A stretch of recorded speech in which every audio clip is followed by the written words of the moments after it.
เมื่อคุณป่วยคุณต้องการได้รับการรักษาแบบใดถูกที่สุดดีที่สุดผมมีความเชื่อว่าทุกคนเมื่อเกิดอุบัติเหตุเจ็บป่วยมีความจำเป็นต้องได้รับการรักษาทางการแพทย์ทุกคนล้วนแล้วแต่ต้องการหมอที่เก่งที่สุดเครื่องมือทางการแพทย์ที่ดีที่สุดยาที่ดีที่สุด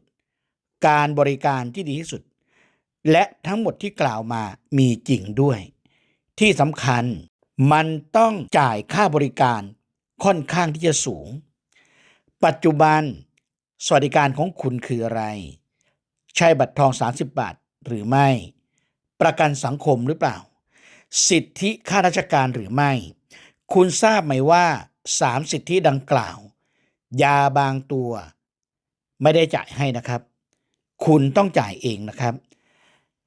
หากวันนี้มีความจำเป็นต้องจ่ายยานอกบัญชีหลักแห่งชาติ 50,000 บาท 500,000 บาท 5 ล้านบาทหรือมากกว่าคุณพร้อมหรือยังหมอเก่งยาดีเครื่องมือทางการแพทย์ดีบริการดีเลิศต้องจ่ายด้วยเงินก้อนใหญ่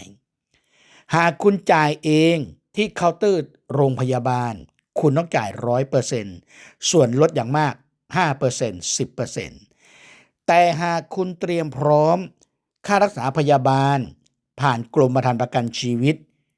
คุณเลือกโรงพยาบาลได้คุณเลือกวิธีการรักษาได้คุณเลือกหมอได้